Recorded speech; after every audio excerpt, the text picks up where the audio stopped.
ಆಕಾಶವಾಣಿ ಮಡಿಕೇರಿ.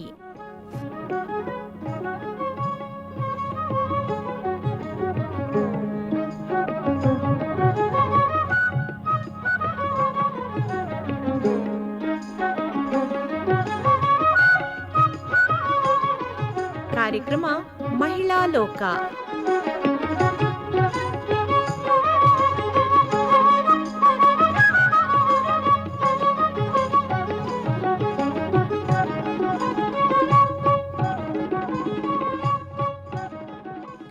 ಶ್ರೋತೃಗಳೇ ನಮಸ್ಕಾರ.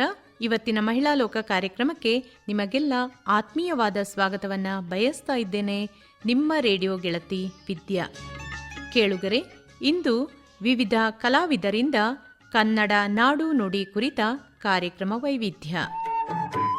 ಆರಂಭದಲ್ಲಿ ಕೇಳಿ ಕೊಡಗಿನ ಕಥೆಗಾರ್ತಿ ಶಾಂತಿ ಕೆ ಅಪ್ಪಣ್ಣ ಅವರ ಚಿತ್ರಕಾರನ ಬೆರಳು ಕಥಾ ಸಂಕಲನದ ಕುರಿತು ವಿಮರ್ಶೆ.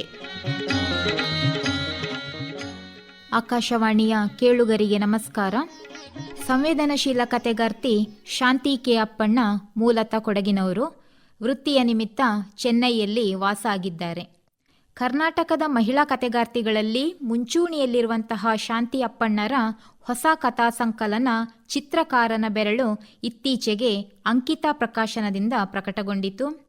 ಈ ಮೊದಲು ಮನಸ್ಸು ಅಭಿಸಾರಿಕೆ ಮತ್ತು 1 ಬಾಗಿಲು 3 ಚಿಲ್ಲರೆ ವರ್ಷಗಳು ಎಂಬೆರಡು ಕಥಾ ಸಂಕಲನಗಳು ಪ್ರಕಟಗೊಂಡಿದೆ. ಮನಸ್ಸು ಅಭಿಸಾರಿಕೆ ಕೃತಿಗೆ ಕೇಂದ್ರ ಸಾಹಿತ್ಯ ಅಕಾಡೆಮಿಯ ಯುವ ಪುರಸ್ಕಾರ, ಚಂದ ಸಾಹಿತ್ಯ ಪ್ರಶಸ್ತಿ ಸೇರಿದಂತೆ ಹಲವಾರು ಪ್ರಶಸ್ತಿಗಳು ದಕ್ಕಿವೆ. ಇವರ ಕಥೆಗಳು ಇಂಗ್ಲಿಷ್, ತೆಲುಗು ಮತ್ತು ಮಲಯಾಳಂ ಭಾಷೆಗೂ ಕೂಡ ಅನುವಾದಗೊಂಡಿವೆ. ಇವರ ಹೊಸ ಕೃತಿ ಚಿತ್ರಕಾರನ ಬೆರಳು ಕಥಾ ಸಂಕಲನದ ಪರಿಚಯವನ್ನು ನಾನೀಗ ಮಾಡಲಿಕ್ಕಿದ್ದೇನೆ. ಅಪ್ಪಟ ಕಥೆಗಾರ್ತಿ ಶಾಂತಿ ಕೆ ಅಪ್ಪಣ್ಣ ಇವರ 3ನೇ ಕೃತಿಯೇ ಚಿತ್ರಕಾರನ ಬೆರಳು. ಒಬ್ಬ ಚಿತ್ರಕಾರನ ಬೆರಳಿನ ಬಗ್ಗೆ ಬರೆದ ಬರಹಗಾರ್ತಿಯ ಬೆರಳು ಅದಕ್ಕಿಂತಲೂ ಸಶಕ್ತವಾಗಿದೆ ಇಲ್ಲಿ ಎಂಬುದನ್ನು ಯಾವುದೇ ಅತಿಶಯೋಕ್ತಿ ಇಲ್ಲದೆ ಯಾರೂ ಹೇಳಬಲ್ಲರು.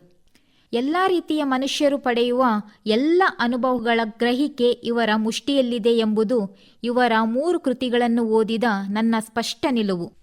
ಇದು ಬರಹಗಾರರಿಗೆ ಸಾಮಾನ್ಯ ವಿಚಾರವಲ್ಲ. ಇನ್ನೂ ವಿಶೇಷವೆಂದರೆ ಪ್ರಾಣಿಗಳ ಸ್ವಗತವನ್ನು ಚಿತ್ರಿಸಿದಂತಹ ಪ್ರಾರ್ಥನೆ ಕತೆ. ಇದೊಂದು ಹೊಸ ನೋಟವೊಂದನ್ನು ಸೃಷ್ಟಿಸಿದ ಕತೆ ಎಂಬುದು ನಮಗನಿಸ್ತದೆ. ಏಕೆಂದರೆ ಈ ಕತೆಯ ಸಾಲುಗಳು ಕೇಳುಗರಿಗಾಗಿ, ಹೌದು, ನಾವೆಲ್ಲ ನಾಯಿ ಹಿಡಿಯುವ ಗಾಡಿ ಸದ್ದು ಕೇಳಿದ್ದೇ ಔತ್ಕೋಬೇಕು ಅಂದಿದ್ದಾಳೆ ಅಮ್ಮ. ಒಂದೊಂದು ಸಲ ಹಂಗೂ ಹುಡುಕಿ ಹುಡುಕಿ ಹಿಡಿದು ಬಿಡ್ತಾರೆ. ನನ್ನ ಅಮ್ಮನ ಹಿಂಗೆ ಹುಡುಕಿ ಹುಡುಕಿ ಹಿಡಿದು ಬಿಟ್ರು. ಅವಳು ಹೋಗಿ ಭಾಳ ದಿನಗಳಾದರೂ ಹಿಡ್ಕೊಂಡು ಹೋದವರು ವಾಪಸ್ ಬಿಡ್ತಾರೇನೋ ಅಂತ ಕಾಯ್ತಾ ಇದ್ದೀನಿ. ನನ್ನ ಅಮ್ಮನನ್ನು ಹಿಡಿಯುವಾಗ ಅವಳು ಹೆದರ್ಕೊಂಡು ಉಚ್ಚೇನೆ ಮಾಡಿಬಿಟ್ಲು. ಬಿಡಿ ಬಿಡಿ ಅಂತ ಅತ್ಲು. ಹೀಗೆ ಸಾಗುವ ಕತೆ ನಾಯಿ ಕುನ್ನಿಯ ಮನದ ಮಾತುಗಳು. ಪ್ರಾಣಿಗಳ ಮನಸ್ಸನ್ನು ಅರ್ಥ ಮಾಡಿಕೊಳ್ಳುವ ಮನಸ್ಸು ಅದೆಷ್ಟು ಪ್ರೀತಿಯುಳ್ಳದ್ದು ಆಗಿರಬಹುದು ಎಂಬ ಕಲ್ಪನೆಯೇ ನಮ್ಮನ್ನು ರೋಮಾಂಚನಗೊಳಿಸುತ್ತದೆ. ಅವರೇ ಹೇಳುವಂತೆ, ಹೌದು, ಎಲ್ಲವನ್ನ ಬಿಚ್ಚಿಡುವ ಕತೆಗಿಂತ ಓದುಗನ ಮನಸ್ಸಲ್ಲಿ ಬೆಳೆಯುವ ಕತೆ ಅವನೊಳಗೆ ನಿಲ್ಲುತ್ತದೆ. ಎಲ್ಲ ಕತೆಗಾರರಿಗೆ ಇದು ಖಂಡಿತ ಸಾಧ್ಯ ಇಲ್ಲ. ಎಷ್ಟು ಹೇಳಬೇಕು, ಎಷ್ಟು ಹೇಳಬಾರದು ಎಂಬುದನ್ನು ಸರಿಯಾಗಿ ನಿರ್ಧರಿಸಲು ಬರುವುದಿಲ್ಲ. ಹೀಗೆನ್ನುವ ಕತೆಗಾರ್ತಿಯ ನಿರ್ಣಯ ಇಲ್ಲಿ ಕತೆಗೂ ಮತ್ತು ಕತೆಗಾರ್ತಿಗೂ ಸಂಪೂರ್ಣ ಅನ್ವಯವಾಗುತ್ತದೆ. ಇಲ್ಲಿನ ಕತೆಗಳು ಲೋಕದ ಸಾಕ್ಷಿ ಪ್ರಜ್ಞೆ. ಕತೆಗಳಿಗೆ ತಕ್ಕ ಶೀರ್ಷಿಕೆಯನ್ನು ನೀಡಿ ಬರಹದ ಸಾಧ್ಯತೆಗಳನ್ನು ಇಲ್ಲಿ ಹೆಚ್ಚಿಸಿದ್ದಾರೆ. ನಾವು ಕೊಂದ ಹುಡುಗಿ ಕತೆ ಈ ನಿಟ್ಟಿನಲ್ಲಿ ಸಾಕ್ಷೀಕರಿಸುತ್ತದೆ. ಹುಟ್ಟು ಸಂವೇದನಶೀಲ ಕತೆಗಾರ್ತಿ ಎಂಬುದಾಗಿ ಲೇಖಕಿಯನ್ನ ಇಲ್ಲಿ ಹೇಳಿದರೂ ತಪ್ಪೇನಿಲ್ಲ. ಏಕೆಂದರೆ ಬಾಲ್ಯದ ಪುಟ್ಟ ಹುಡುಗಿಯ ಕಲ್ಪನೆ ಕನಸುಗಳನ್ನು ಹೆಣೆಯುವ ಒಳನೋಟ ಇಲ್ಲಿ ಹಲವಾರು ಕತೆಗಳಲ್ಲಿ ಒಡಮೂಡಿದೆ. ಪ್ರತಿ ಕತೆಗಳನ್ನು ಓದುವಾಗ ಬಾಲ್ಯದಿಂದ ಶುರು ಹಚ್ಚಿ ಹಂತ ಹಂತದ ಪ್ರೌಢತೆಯ ಅರಿವುಗಳು ಅನಾವರಣಗೊಳ್ಳುತ್ತಾ ಹೋಗುತ್ತವೆ. ನಾವು ಕೊಂದ ಹುಡುಗಿ ಕತೆಯ ಸಾಲೊಂದು ಹೀಗಿದೆ. ಅವಳು ಹೋದ ಬೆನ್ನಿಗೆಲ್ಲ ಕಾಲು ನೀಡಿಸುತ್ತಿದ್ದ ನಾನು ತೀರ ಅವಳು ಸ್ನಾನಕ್ಕಿಳಿದಾಗ ಬಚ್ಚಲು ಮನೆಗೂ ಜೊತೆಗೆ ಹೋಗುತ್ತಿದ್ದೆ. ನಾವು ಕೊಂದ ಹುಡುಗಿ ಕತೆಯ ಸಂಪೂರ್ಣ ಸಮಷ್ಟಿ ಭಾವ ಕತೆಯ ಪ್ರಾರಂಭದಲ್ಲಿಯೇ ಇದೆ. ಪ್ರತಿ ಹೆಣ್ಣಿನ ನಿಲುವುಗಳನ್ನು ಇಲ್ಲಿನ ಒಂದೊಂದು ಕತೆಗಳು ಒಂದೊಂದು ರೀತಿಯಲ್ಲಿ ಅನಾವರಣ ಮಾಡುತ್ತವೆ. ಬದುಕಿನ ಎಚ್ಚರಗಳು ಇಲ್ಲಿ ನಮಗೆ ಧಾರಾಳವಾಗಿ ಸಿಗುತ್ತವೆ. ಕತೆಯೊಳಗೊಂದು ಕತೆಯಲ್ಲಿ ವಿರಹದ ವಿವಿಧ ಮಜಲುಗಳ ಚಿತ್ರಣ, ಭಾವನೆಗಳ ಭಾವಾಭಿವ್ಯಕ್ತಿ ವಿಶಿಷ್ಟವಾಗಿದ್ದು ಅತ್ಯುತ್ತಮ ತಿರುವಿನೊಂದಿಗೆ ಕತೆ ಮುಕ್ತಾಯಗೊಳ್ಳುತ್ತದೆ. ಕತೆ ಸಹಜವಾಗಿ ಸಿದ್ಧಿಸಿದ ಅನುಭವ ಇಲ್ಲಿನ ಪ್ರತಿಯೊಂದು ಕತೆಯಲ್ಲಿ ನಮಗೆ ಸಿಗುತ್ತದೆ. ಕತೆಗಳ ಸಂಭಾಷಣೆಗಳು, ಸಂಘರ್ಷಗಳು ಓದುಗರಿಗೆ ತೀರ ಆಪ್ತವೆನಿಸುತ್ತದೆ. ಪ್ರತಿ ಕತೆಗಳು ನಮ್ಮ ಸುತ್ತಲೂ ನಡೆಯುವ ನಮ್ಮೆಲ್ಲರ ಜೀವನದಂತೆ ಎಂದು ಪ್ರತಿಯೊಬ್ಬರಿಗೆ ಭಾಸವಾಗದಿರಲಿಕ್ಕಿಲ್ಲ. ಇಲ್ಲಿನ ಪ್ರತಿ ಕನವರಿಕೆಗಳು ಪ್ರತಿಯೊಬ್ಬರದೂ ಹೌದು. ಹೆಣ್ಣಿಗೆ ಸಿಗಬೇಕಾದ ನಿಜವಾದ ನ್ಯಾಯ ಎಲ್ಲೋ ಕಡಿಮೆಯಾಗಿದೆ ಎಂಬುದು ಬೇಟೆ ಕಥೆಯಲ್ಲಿ ಕಂಡುಬರುತ್ತದೆ. ಜೊತೆಗೆ 2 ಹಕ್ಕಿಗಳು, ನಾವು ಕೊಂದ ಹುಡುಗಿ ಕತೆಗಳು ಕಾಲದ ನಿರ್ದಯತೆಗೆ ಸಾಕ್ಷಿಯಾಗುವುದನ್ನು ವಿಶೇಷವಾಗಿ ಚಿತ್ರಿಸಿದೆ.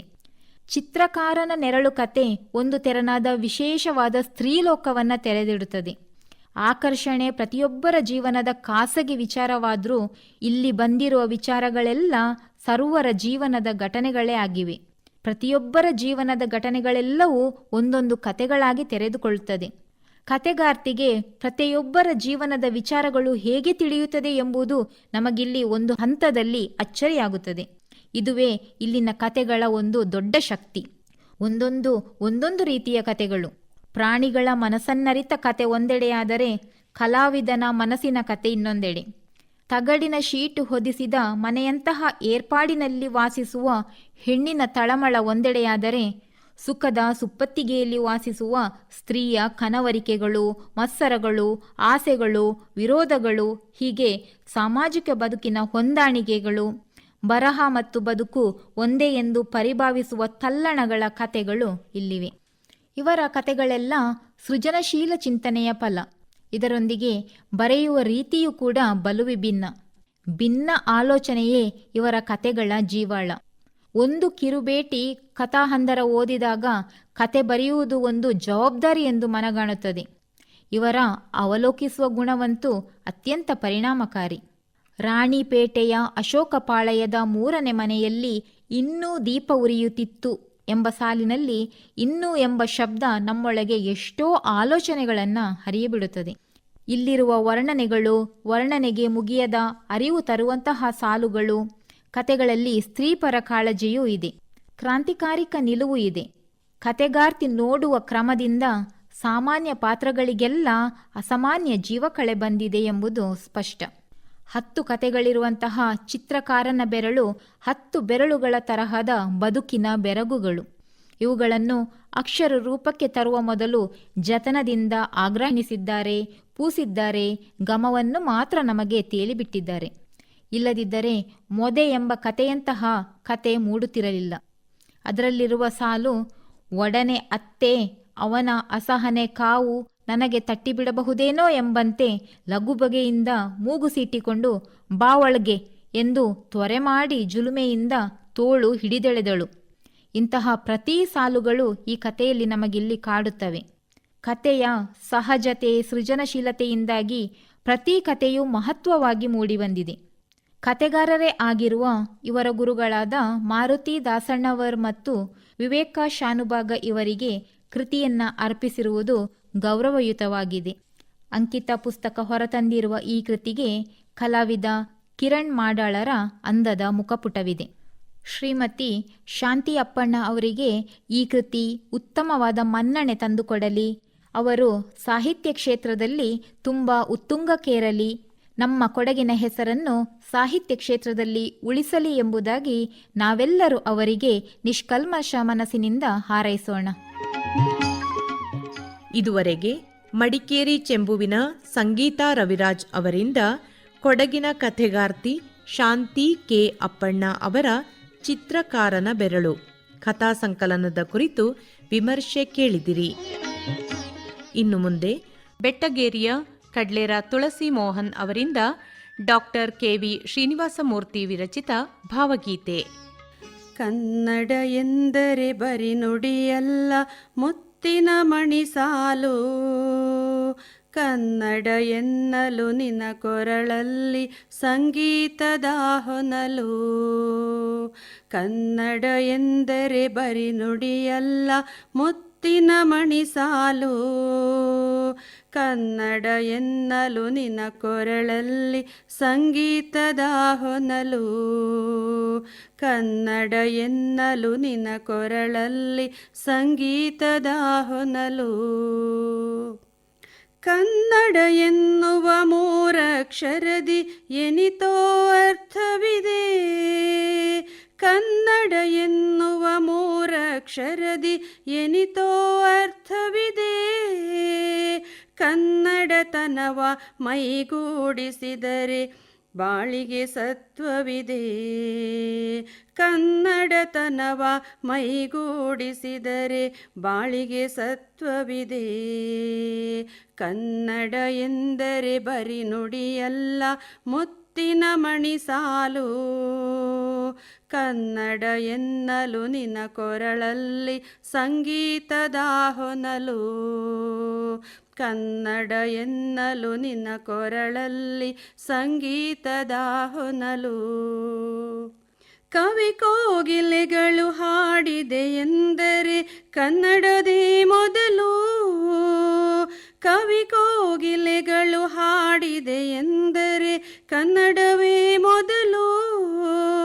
ಹಾಡಲು ಸೊಂಪು ಕೇಳಲು ಇಂಪು ಎಲ್ಲ ಇಲ್ಲಿ ಅಳಲು. ಹಾಡಲು ಸೊಂಪು ಕೇಳಲು ಇಂಪು ಎಲ್ಲ ಇಲ್ಲಿ ಅಳಲು. ಕನ್ನಡ ಎಂದರೆ ಬರಿ ನುಡಿಯಲ್ಲ, ಮುತ್ತಿನ ಮಣಿ ಸಾಲು. ಕನ್ನಡ ಎನ್ನಲು ನಿನ್ನ ಕೊರಳಲ್ಲಿ ಸಂಗೀತದ ಹೊನಲು. ಕನ್ನಡ ಎನ್ನಲು ನಿನ್ನ ಕೊರಳಲ್ಲಿ ಸಂಗೀತದ ಹೊನಲು. ದೇವಿ ಶಾರದೆಯ ಭಾಷೆಗಳಲ್ಲಿ ಕನ್ನಡವೇ ಮೊದಲು. ದೇವಿ ಶಾರದೆಯ ಭಾಷೆಗಳಲ್ಲಿ ಕನ್ನಡವೇ ಮೊದಲು. ಹಲವು ಭಾಷೆಗೆ ಒಲವು ತೋರಿದೆ ಕನ್ನಡಕ್ಕೆ ಮಿಗಿಲು. ಹಲವು ಭಾಷೆಗೆ ಒಲವು ತೋರಿದೆ ಕನ್ನಡಕ್ಕೆ ಮಿಗಿಲು. ಕನ್ನಡ ಎಂದರೆ ಬರಿ ನುಡಿಯಲ್ಲ, ಮುತ್ತಿನ ಮಣಿ ಸಾಲು. ಕನ್ನಡ ಎನ್ನಲು ನಿನ್ನ ಕೊರಳಲ್ಲಿ ಸಂಗೀತದ ಹೊನಲು. ಕನ್ನಡ ಎನ್ನಲು ನಿನ್ನ ಕೊರಳಲ್ಲಿ ಸಂಗೀತದ ಹೊನಲು.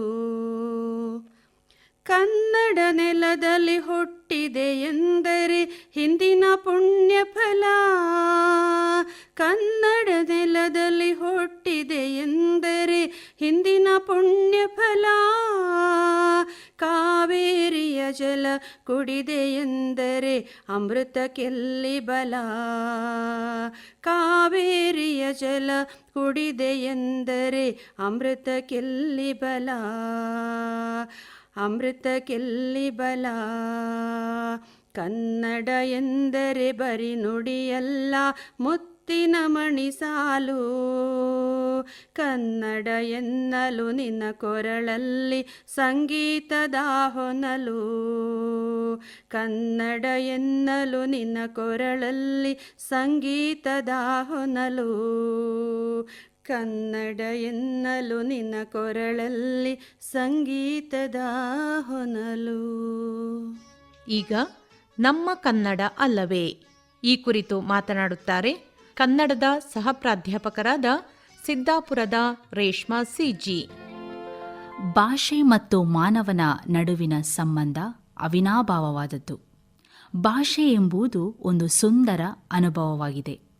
ಭಾಷೆ ಇಲ್ಲದಿದ್ದರೆ ಇಡೀ ಜಗತ್ತೇ ಕತ್ತಲೆಯಲ್ಲಿ ಮುಳುಗಿ ಹೋಗುತ್ತಿತ್ತು ಎಂಬುದಾಗಿ ತಿಳಿಸಿ, ಭಾಷೆಗೆ ಇಡೀ ಜಗತ್ತನ್ನೇ ಬೆಳಗಿಸುವ ಶಕ್ತಿ ಇದೆ ಎಂದು ಪ್ರಾಚೀನ ಭಾರತೀಯ ಕಾವ್ಯಮೀಮಾಂಸಕ ದಂಡಿ ಪ್ರತಿಪಾದಿಸಿದ್ದಾನೆ. ಭಾಷೆಯೇ ಇಲ್ಲದ ಜಗತ್ತನ್ನು ಒಮ್ಮೆ ಊಹಿಸಿದರೆ ಸ್ವಲ್ಪ ಕಷ್ಟಕರವಾಗಿರುತ್ತದೆ. ಭಾಷೆ ಇಲ್ಲದೆ ಬದುಕಬಹುದು, ಆದರೆ ಅದು ಒಂದು ಅರ್ಥಪೂರ್ಣ ಬಾಳಾಗುವುದು ಕಷ್ಟಕರವಾಗುತ್ತದೆ. ಭಾಷೆಯನ್ನು ಬಳಸದೆ ನಮ್ಮ ವಿಚಾರ ವಿನಿಮಯಗಳನ್ನು ಆಂಗಿಕವಾಗಿ ತೋರ್ಪಡಿಸಿದರೆ ಅರ್ಥವಾಗುವಿಕೆ ಅಥವಾ ಅರಗಿಸಿಕೊಳ್ಳುವುದು ಸ್ವಲ್ಪ ಗೊಂದಲದ ಒಂದು ವಾತಾವರಣವನ್ನು ಏರ್ಪಡಿಸುವ ಕಾರ್ಯವಾಗಿದೆ. ಅದೇ ಪರಸ್ಪರ ಅರ್ಥವಾಗುವ ಭಾಷೆಯಲ್ಲಿ ಸಂಭಾಷಣೆ ನಡೆದರೆ ವಿಷಯದ ಮನವರಿಕೆಯಲ್ಲಿ ತೊಡಕುಂಟಾಗುವುದಿಲ್ಲ. ನಮ್ಮ ಭಾರತಾಂಬೆ ವಿವಿಧ ಭಾಷೆಗಳನ್ನು ಮಕ್ಕಳಂತೆ ತನ್ನ ಮಡಿಲಿನಲ್ಲಿ ಪೋಷಿಸುತ್ತಾ ವಿವಿಧತೆಯಲ್ಲಿ ಏಕತೆಯನ್ನು ಸಾಧಿಸಿರುವವಳು. ನಮ್ಮ ರಾಷ್ಟ್ರಕವಿ ಕುವೆಂಪುರವರು ಹೇಳುವಂತೆ, ಭಾರತ ಜನನಿಯ ತನುಜಾತೆಯಾದ ಕರ್ನಾಟಕ ಮಾತೆ ಅರ್ಥಾತ್ ಕನ್ನಡ ಮಗಳು, ಈ ಮಗಳ ಸೌಖ್ಯದ ಕುರಿತು ನಮ್ಮ ಮನಮಿಡಿಯುವ ಸಮಯ ಬಂದಿದೆ. ಒಂದು ರಾಜ್ಯದ ಭಾಷೆಯ ನಾಮ ಉಚ್ಚರಿಸಿದಾಗಲೇ ಆ ನಾಡಿನ ಮೂಲ ಬೇರಿನ ಕಲ್ಪನೆ ಮನದಾಳದಲ್ಲಿ ಮೂಡಿಸುವ ಶಕ್ತಿ ಭಾಷೆಗಿದೆ. ಕನ್ನಡ ಎಂದಾಕ್ಷಣ ನಮ್ಮ ಕನ್ನಡ ನಾಡಿನ ಶ್ರೀಮಂತ ಸಂಸ್ಕೃತಿಯನ್ನು ನೆನಪಿಸಿ ಮೈ ರೋಮಾಂಚನವಾಗುತ್ತದೆ. ಕಾರಣ, ಕನ್ನಡ ಭಾಷೆ ಅಷ್ಟೊಂದು ಶಕ್ತಿಯುತವಾದ ಭಾಷೆಯಾಗಿದೆ. ಆದರೆ ಇವತ್ತಿನ ದಿನಗಳಲ್ಲಿ ಕನ್ನಡ ಭಾಷೆಯ ಬಗ್ಗೆ ಎಷ್ಟರ ಮಟ್ಟಿಗೆ ಅರಿವನ್ನು, ಗೌರವವನ್ನು ಹೊಂದಿದ್ದೇವೆ ಎಂಬುದು ಚಿಂತಾಜನಕ ಸಂಗತಿಯಾಗಿದೆ. ಕನ್ನಡ ನಾಡು ನುಡಿ ರಾಜನಂತೆ ಮೆರೆಯುತ್ತಿದ್ದ ಕಾಲವೊಂದಿತ್ತು. ಆ ಕಾಲದಲ್ಲಿ ಕನ್ನಡವೇ ರಾಜ, ರಾಣಿ ಎಲ್ಲ. ಇವತ್ತಿಗೆ ಕನ್ನಡ ನಾಡಿನಲ್ಲಿ ಕನ್ನಡವನ್ನು ಭೂತ ಕನ್ನಡಿಯಿಟ್ಟು ಹುಡುಕುವ ಸ್ಥಿತಿ ಬಂದೊದಗಿದೆ. ರಸ ಋಷಿ ಕುವೆಂಪು ಕನ್ನಡ ಭಾಷೆಯ ಶ್ರೇಷ್ಠತೆಯನ್ನು ಕುರಿತು ತಿಳಿಸುವಾಗ ಕರ್ನಾಟಕದಲ್ಲಿ ಕನ್ನಡವೇ ಶ್ರೇಷ್ಠ ಭಾಷೆ, ಅದೇ ಕರ್ನಾಟಕವೆಂಬ ಗೃಹಕ್ಕೆ ಒಡೆಯ, ಉಳಿದ ಎಲ್ಲ ಭಾಷೆಗಳು ಕರ್ನಾಟಕವೆಂಬ ಮನೆಗೆ ಬರಲಿ, ಅವರನ್ನು ಸ್ವಾಗತಿಸುವ.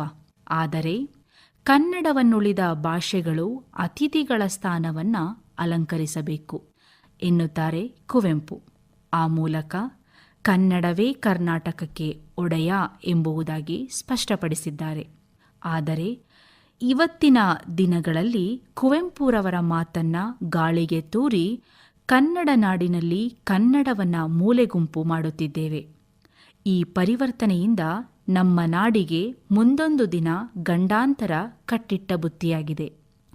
ಕನ್ನಡಿಗರು ತಿಳಿಯಬೇಕಾದ ಒಂದು ಕಟು ಸತ್ಯವೆಂದರೆ, ಕನ್ನಡ ನಾಡಿನಲ್ಲಿಯೇ ಕನ್ನಡಕ್ಕೆ ಗೌರವ, ಪ್ರೀತಿಯನ್ನು ತೋರದಿದ್ದರೆ ಮತ್ತಾವ ರಾಜ್ಯದಲ್ಲಿ ನಮ್ಮ ಕನ್ನಡಕ್ಕೆ ಪ್ರೀತಿ, ಆದರವನ್ನು ತೋರಿಸುತ್ತಾರೆ? ಎಂದಿಗೂ ನಮ್ಮ ಕನ್ನಡ ಭಾಷೆಯ ಮೇಲೆ ಭಾವನಾತ್ಮಕ ಬೆಸುಗೆ ಇರಬೇಕು. ಆಗ ಮಾತ್ರ ನಮ್ಮ ಕನ್ನಡ ಭಾಷೆ ಉಳಿಯಲು ಸಾಧ್ಯ. ನಾವು ರೇಡಿಯೋ, ದಿನಪತ್ರಿಕೆ, ದೂರದರ್ಶನದಂತಹ ಮಾಧ್ಯಮಗಳಲ್ಲಿ ಇತ್ತೀಚೆಗೆ ಕೇಳುತ್ತಿರುವಂತಹ, ನೋಡುತ್ತಿರುವಂತಹ ಸುದ್ದಿ ಎಂದರೆ ವಿದೇಶಗಳಲ್ಲಿ ಕನ್ನಡದ ಕಹಳೆ ಮೊಳಗುತ್ತಿರುವ ಕುರಿತು. ಇಂತಹ ಸುದ್ದಿಗಳು ಕನ್ನಡ ಭಾಷೆ, ಸಂಸ್ಕೃತಿ ಅಷ್ಟರ ಮಟ್ಟಿಗೆ ಧೀಮಂತವಾದದ್ದು ಎಂಬುದನ್ನು ಸಾರುತ್ತಿದೆ.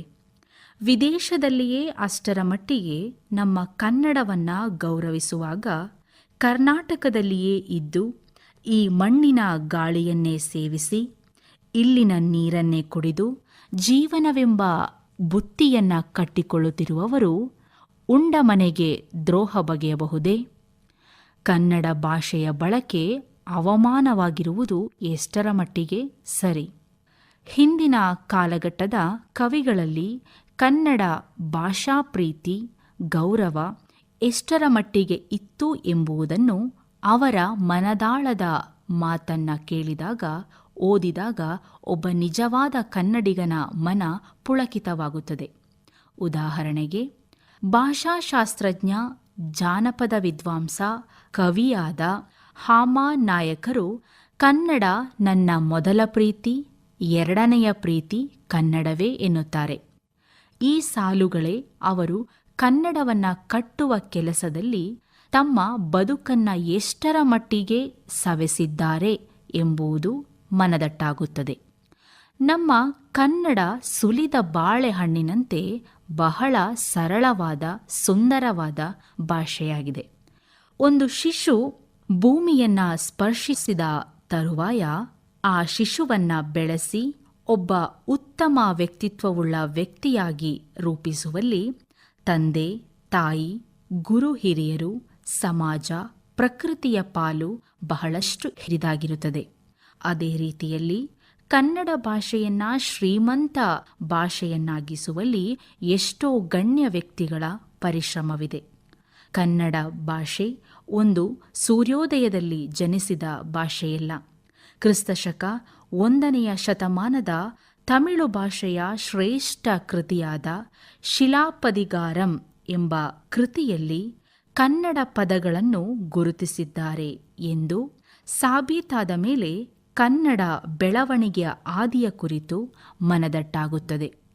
ಒಬ್ಬ ವ್ಯಕ್ತಿಯ ಜೀವನದ ಹಾದಿ ಎನ್ನುವುದು ಹೇಗೆ ಸುಖ ದುಃಖಗಳ ಸಮ್ಮಿಶ್ರ ಪಾಕವೋ ಹಾಗೆಯೇ ಕನ್ನಡ ಭಾಷಾ ಬೆಳವಣಿಗೆಯ ಹಾದಿಯು ಕಲ್ಲು ಮುಳ್ಳುಗಳ ಹಾದಿಯೇ ಆಗಿತ್ತು. ನಮ್ಮ ಕನ್ನಡ ಅನ್ಯ ಭಾಷೆಗಳ ತುಳಿತಕ್ಕೆ ಸಿಕ್ಕಿ ಆ ತುಳಿತದಿಂದ ಅವಮಾನದಿಂದ ತನ್ನ ಮೈಗೊಡವಿ ತಲೆ ಎತ್ತಿ ಬೆಂಕಿಯಲ್ಲಿ ಅರಳಿದ ಹೂವಾಗಿದೆ. ಆ ಹೂವನ್ನು ಜೋಪಾನವಾಗಿ ಕಾಯ್ದುಕೊಳ್ಳುವುದು ಪ್ರತಿಯೊಬ್ಬ ಕನ್ನಡಿಗನ ಜವಾಬ್ದಾರಿ ಎಂಬ ಅರಿವು ರಕ್ತಗತವಾಗಿರಬೇಕು. ಕನ್ನಡ ನಾಡಿನಲ್ಲಿ ಕನ್ನಡವನ್ನು ಕನ್ನಡವಾಗಿಯೇ ಉಳಿಸಿಕೊಳ್ಳುವ ಜವಾಬ್ದಾರಿ ಪ್ರತಿಯೊಬ್ಬ ಕನ್ನಡಿಗನ ಮೇಲಿದೆ ಎಂಬುದನ್ನು ಮರೆಯಬಾರದು. ಕಲಿಕಾ ಮಾಧ್ಯಮ ಯಾವುದೇ ಆಗಿರಲಿ, ನಮ್ಮ ನಾಡಿನ ಭಾಷೆಯ ಕುರಿತು ಭಾವನಾತ್ಮಕ ನಿಲುವನ್ನು ಹೊಂದಿರಬೇಕಾಗುತ್ತದೆ. ಪ್ರಾಥಮಿಕ ಹಂತದಲ್ಲಿಯೇ ಆಂಗ್ಲ ಮಾಧ್ಯಮದಲ್ಲಿ ಕನ್ನಡ ಭಾಷಾ ಶಿಕ್ಷಕರು ಭಾಷೆಯ ಬಗ್ಗೆ ಮಕ್ಕಳಲ್ಲಿ ಪ್ರೀತಿಯ ಅರಿವನ್ನು ಮೂಡಿಸಿರುತ್ತಾರೆ, ಬೆಳೆಸಿರುತ್ತಾರೆ. ಪ್ರಾಥಮಿಕ ಹಂತದಲ್ಲಿ ಕನ್ನಡ ಭಾಷೆಯ ಮೇಲಿದ್ದ ಪ್ರೀತಿ ಪದವಿ ಹಂತಕ್ಕೆ ಬರುವಾಗ ಕಣ್ಮರೆಯಾಗುವುದೇಕೆ? ಕನ್ನಡ ಭಾಷೆಯ ಬಗ್ಗೆ ತಾತ್ಸಾರ ಮನೋಭಾವನೆ, ಕೀಳರಿಮೆ ಎಲ್ಲ ಆಂಗ್ಲ ಮಾಧ್ಯಮದ ವಿದ್ಯಾರ್ಥಿಗಳಲ್ಲಿ ಇದೆ ಎಂಬುದಾಗಿ ಖಂಡಿತವಾಗಿ ಹೇಳಲು ಸಾಧ್ಯವಿಲ್ಲ. ಯಾರಲ್ಲಿ ಭಾಷಾ ಜ್ಞಾನದ ಕೊರತೆ ಇದೆಯೋ ಹಾಗೆಯೇ ಭಾಷೆಯನ್ನ ಲಾಭ ಮತ್ತು ನಷ್ಟದ ತಕ್ಕಡಿಯಲ್ಲಿ ಇಟ್ಟು ತೂಗುವ ವ್ಯಾವಹಾರಿಕ ಬುದ್ಧಿ ಇರುವವರಲ್ಲಿ ಮಾತ್ರ ಕನ್ನಡ ಭಾಷೆ, ನಾಡು, ಸಾಹಿತ್ಯದ ಮೇಲೆ ಕೀಳರಿಮೆಯ ವರ್ತನೆ ಕಾಣಲು ಸಾಧ್ಯ. ನನ್ನ ವಿದ್ಯಾರ್ಥಿಗಳ ಗುಂಪೊಂದು ಕನ್ನಡ ಕಲಿತು ಏನು ಪ್ರಯೋಜನ ಎಂಬ ಪ್ರಶ್ನೆ ಕೇಳಿದಾಗ ಶಿಕ್ಷಕಿಯಾಗಿ ನನ್ನ ಮನಸ್ಸಿಗೆ ಬಂದ ಒಂದು ಅಂಶವೆಂದರೆ, ನಮ್ಮ ಹೆತ್ತ ತಾಯಿಯನ್ನ ಪ್ರೀತಿಸಿ ಏನು ಲಾಭ ಎಂದು ಕೇಳಿದಂತಾಯಿತು. ನಾವು ತಂದೆ ತಾಯಿಯನ್ನ ನೋಡಿಕೊಂಡರೆ, ಪ್ರೀತಿಸಿದರೆ ಅದರಿಂದ ಏನು ಲಾಭ ಎಂದು ಭಾವಿಸಿ ಅವರನ್ನು ಪ್ರೀತಿಸುವುದಿಲ್ಲ, ಪ್ರೀತಿಸಲೂಬಾರದು. ಅದೇ ರೀತಿ ನಮ್ಮ ಕನ್ನಡವನ್ನು ಪ್ರೀತಿಸುವುದರಿಂದ ಏನು ಲಾಭ ಎಂಬುದನ್ನು ಎಂದೆಂದಿಗೂ ಚಿಂತಿಸಬಾರದು. ನನ್ನ ವಿದ್ಯಾರ್ಥಿಗಳಿಗೆ ಮನದಟ್ಟಾಗುವಂತೆ ತಿಳಿಸಿದೆ. ವಿದ್ಯಾರ್ಥಿಗಳೇ, ಎಲ್ಲ ವಿಷಯದಲ್ಲೂ ಲಾಭ ನಷ್ಟಗಳ ಲೆಕ್ಕಾಚಾರ ಮಾಡಬೇಡಿ. ನಾವು ಬದುಕುತ್ತಿರುವುದು ಕನ್ನಡ ಮಣ್ಣಿನಲ್ಲಿ ಅಲ್ವೇ? ಭಾಷೆ ಒಬ್ಬ ಮನುಷ್ಯನನ್ನ ಸಂಸ್ಕಾರಯುತನನ್ನಾಗಿ ಬೆಳೆಸುತ್ತದೆ. ಹಣ ಸಂಪಾದನೆಗಾಗಿ ಅನ್ಯ ಭಾಷೆಯ ವ್ಯಾಮೋಹಕ್ಕೆ ಒಳಗಾಗಬೇಡಿ. ನಮ್ಮ ಕನ್ನಡ ಭಾಷೆಯಲ್ಲಿ ಯಾವ ಕೊರತೆಯೂ ಇಲ್ಲ. ಶ್ರೀಮಂತ ಭಾಷೆಯಾಗಿದೆ ನಮ್ಮ ಕನ್ನಡ. ಜೊತೆಗೆ ಏನಾದರೂ ಹಾಗೂ ಮೊದಲು ಮಾನವನಾಗು ಎಂಬ ಕುವೆಂಪುರವರ ಉಕ್ತಿಯನ್ನ ಹೇಳುವುದರ ಮೂಲಕ ಮಾನವೀಯ ಮೌಲ್ಯಗಳನ್ನು ಜೀವನದಲ್ಲಿ ರೂಢಿಸಿಕೊಳ್ಳಲು ಭಾಷೆ ನಮಗೆ ತಿಳಿಸಿಕೊಡುತ್ತದೆ. ನೀವು ಭಾಷೆಯನ್ನ ಬಳಸಲಿಲ್ಲ, ಪ್ರೀತಿಸಲಿಲ್ಲವೆಂದರೆ ಒಂದು ಸಂಸ್ಕೃತಿ, ಜನಾಂಗವೇ ನಾಶವಾಗುತ್ತದೆ. ಕನ್ನಡಿಗರ ಅಸ್ತಿತ್ವವೇ ಉಳಿಯುವುದಿಲ್ಲ. ಆದ್ದರಿಂದ ಪ್ರಿಯ ವಿದ್ಯಾರ್ಥಿಗಳಿಗೆ ನಿಮ್ಮ ಆಲೋಚನಾ ದೃಷ್ಟಿಕೋನವನ್ನು ಬದಲಿಸಿಕೊಳ್ಳಿ. ಯುವ ಶಕ್ತಿಯಿಂದಲೇ ಕನ್ನಡ ಉಳಿಯುವಿಕೆ ಸಾಧ್ಯ ಎಂದು ಉತ್ತರಿಸಿದೆ. ಪ್ರೀತಿ ಇಲ್ಲದ ಮೇಲೆ ಹೂವು ಕೂಡ ಅರಳಲು ಸಾಧ್ಯವಿಲ್ಲ ಎಂಬ ಮಾತಿದೆ. ಹಾಗೆಯೇ ಕನ್ನಡ ಭಾಷೆ ಅರಳಲು, ಉಳಿಯಲು ಭಾಷಾ ಪ್ರೀತಿ, ಅಭಿಮಾನವಿರಬೇಕು. ಹಾಗೆ ಎಂದ ಮಾತ್ರಕ್ಕೆ ಅಂಧಾಭಿಮಾನ ಎಂದೆಂದಿಗೂ ಯಾವ ಭಾಷೆಯ ಮೇಲೂ ಇರಬಾರದು. ಅನ್ಯ ಭಾಷೆಯನ್ನು ಗೌರವಿಸಬೇಕು, ಪ್ರೀತಿಸಬೇಕು, ಕಲಿಯಬೇಕು. ಆದರೆ ಅನ್ನವನ್ನು ನೀಡುವ ಭಾಷೆಯನ್ನು ತುಳಿದು ಅನ್ಯ ಭಾಷೆಯ ವ್ಯಾಮೋಹ ಇರಬಾರದು ಎಂಬುದು ನನ್ನ ಅಭಿಮತ. ಕುವೆಂಪು, BM ಶ್ರೀ ಮೊದಲಾದ ಸಾಹಿತಿಗಳು ಆಂಗ್ಲ ಭಾಷೆಯನ್ನು ಅತೀ ಸುಲಲಿತವಾಗಿ ಬಲ್ಲವರೇ ಆಗಿದ್ದಾರೆ. ಆದರೆ ಕನ್ನಡ ನುಡಿಯೇ ಪ್ರಥಮವಾಗಿರಬೇಕೆಂದು ತಮ್ಮ ಸಾಹಿತ್ಯದ ಮೂಲಕ, ಮಾತಿನ ಮೂಲಕ ಸಾರಿ ಸಾರಿ ಹೇಳಿದ್ದಾರೆ. ಕಾರಣ, ಅವರಿಗೆ ತಿಳಿದಿದೆ ಕನ್ನಡ ನಮ್ಮ ಮನೆಯ ಮಗಳು ಎಂದು.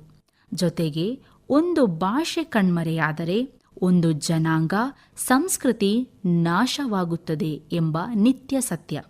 ಕನ್ನಡಿಗರೇ, ವಿಶೇಷವಾಗಿ ಯುವ ಪೀಳಿಗೆಗಳೇ, ನಮ್ಮ ಕನ್ನಡವನ್ನು ಅನ್ಯ ಭಾಷೆಯ ವ್ಯಾಮೋಹಕ್ಕೆ ಮೈಮರೆತು ಎಲ್ಲೂ ತಲೆ ತಗ್ಗಿಸದಂತೆ ನೋಡಿಕೊಳ್ಳುವುದು ನಮ್ಮೆಲ್ಲರ ಆದ್ಯ ಕರ್ತವ್ಯ ಎಂಬುದನ್ನು ಎಂದಿಗೂ ಮರೆಯಬೇಡಿ. ಭಾರತಾಂಬೆಯ ಮಗಳಾದ ಕನ್ನಡಾಂಬೆಗೆ ಎಂದೆಂದಿಗೂ ಜಯವಾಗಲಿ. ಇನ್ನು ಈ ಕಾರ್ಯಕ್ರಮದ ಕೊನೆಯಲ್ಲಿದೆ ಬಿ ಬಾಡಗದ ಸೆಟ್ಟಿಜ್ಜನ ಗೀತಾ ಪದ್ಮನಾಭ ಅವರಿಂದ ಸ್ವರಚಿತ ಕವನ ವಾಚನ. ಕವನದ ಶೀರ್ಷಿಕೆ ಕನ್ನಡದ ಹಾಡು. ಕಲಿಯೋಕೆ ಕೋಟಿ ಭಾಷೆ, ಆಡೋಕೆ ಒಂದೇ ಭಾಷೆ. ಕಲಿಯೋಕೆ ಕೋಟಿ ಭಾಷೆ, ಆಡೋಕೆ ಒಂದೇ ಭಾಷೆ. ಕನ್ನಡ ಕನ್ನಡ ಕಸ್ತೂರಿ ಕನ್ನಡ, ಕನ್ನಡ ಕನ್ನಡ ಕಸ್ತೂರಿ ಕನ್ನಡ. ಸಿರಿಗನ್ನಡಂ ಗೆಲ್ಗೆ, ಸಿರಿಗನ್ನಡಂ ಬಾಳ್ಗೆ. ಸಿರಿಗನ್ನಡಂ ಗೆಲ್ಗೆ, ಸಿರಿಗನ್ನಡಂ ಬಾಳ್ಗೆ. ಕನ್ನಡ ನನ್ನ ಕನಸು, ಕನ್ನಡ ನನ್ನ ಮನಸ್ಸು. ಕನ್ನಡಿಗನೆಂಬ ಹೆಮ್ಮೆ ಸೊಗಸು. ಕನ್ನಡ ನನ್ನ ಕನಸು, ಕನ್ನಡ ನನ್ನ ಮನಸ್ಸು. ಕನ್ನಡಿಗನೆಂಬ ಹೆಮ್ಮೆ ಸೊಗಸು. ನಮ್ಮಲ್ಲಿ ಕನ್ನಡವನ್ನು ಉಳಿಸು, ಎಲ್ಲೆಲ್ಲೂ ಕನ್ನಡವನ್ನು ಬೆಳೆಸು. ನಮ್ಮಲ್ಲಿ ಕನ್ನಡವನ್ನು ಉಳಿಸು, ಎಲ್ಲೆಲ್ಲೂ ಕನ್ನಡವನ್ನು ಬೆಳೆಸು. ಹಸಿರಾಗಲಿ ಕರ್ನಾಟಕ, ಉಸಿರಾಗಲಿ ಕನ್ನಡ. ಹಸಿರಾಗಲಿ ಕರ್ನಾಟಕ, ಉಸಿರಾಗಲಿ ಕನ್ನಡ. ತಾಯಿ ಕನ್ನಡಾಂಬೆಗೆ ಜಯವಾಗಲಿ, ತಾಯಿ ಕನ್ನಡಾಂಬೆಗೆ ಜಯವಾಗಲಿ. ಎದೆ ತಟ್ಟಿ ಹೇಳು ನೀ ಕರ್ನಾಟಕದವನೆಂದು, ಗರ್ವದಿಂದ ಬಾಳು ನಾ ಕನ್ನಡಿಗನೆಂದು. ಎದೆ ತಟ್ಟಿ ಹೇಳು ನೀ ಕರ್ನಾಟಕದವನೆಂದು, ಗರ್ವದಿಂದ ಬಾಳು ನಾ ಕನ್ನಡಿಗನೆಂದು. ಸಾವಿರ ಭಾಷೆ ನಾಲಿಗೆಯಲ್ಲಿರಲಿ, ಕನ್ನಡ ಭಾಷೆ ಹೃದಯದಲ್ಲಿರಲಿ. ಸಾವಿರ ಭಾಷೆ ನಾಲಿಗೆಯಲ್ಲಿರಲಿ, ಕನ್ನಡ ಭಾಷೆ ಹೃದಯದಲ್ಲಿರಲಿ. ಎಲ್ಲೇ ಇರು ಹೇಗೆ ಇರು, ಕನ್ನಡತನ ನಮ್ಮದಾಗಿರಲಿ, ಕನ್ನಡ ನುಡಿ ನಮ್ಮದಾಗಿರಲಿ. ಎಲ್ಲೇ ಇರು ಹೇಗೆ ಇರು, ಕನ್ನಡತನ ನಮ್ಮದಾಗಿರಲಿ, ಕನ್ನಡ ನುಡಿ ನಮ್ಮದಾಗಿರಲಿ. ಕನ್ನಡ ಕನ್ನಡ ಕಸ್ತೂರಿ ಕನ್ನಡ, ಕನ್ನಡ ಕನ್ನಡ ಕಸ್ತೂರಿ ಕನ್ನಡ. ಇದುವರೆಗೆ ವಿವಿಧ ಕಲಾವಿದರಿಂದ ಕನ್ನಡ ನಾಡು ನುಡಿ ಕುರಿತ ಕಾರ್ಯಕ್ರಮ ವೈವಿಧ್ಯ ಕೇಳಿದಿರಿ. ಕಾರ್ಯಕ್ರಮ ನಿರ್ವಹಣೆ PM ಜಗದೀಶ್. ಶ್ರೋತೃಗಳೇ, ಇಲ್ಲಿಗೆ ಇವತ್ತಿನ ಮಹಿಳಾ ಲೋಕ ಮುಗಿಯಿತು. ಮುಂದಿನ ಇದೇ ಕಾರ್ಯಕ್ರಮದಲ್ಲಿ ಮತ್ತೆ ಭೇಟಿಯಾಗೋಣ. ನಮಸ್ಕಾರ.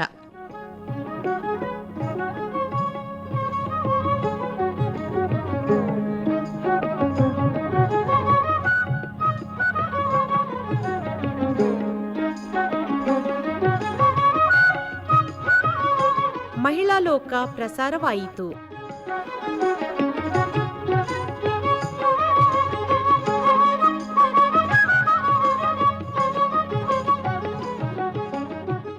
ಈ ಕಾರ್ಯಕ್ರಮ ಆಕಾಶವಾಣಿ ಮಡಿಕೇರಿ ಕೇಂದ್ರದಿಂದ ಮೂಡಿಬಂತು.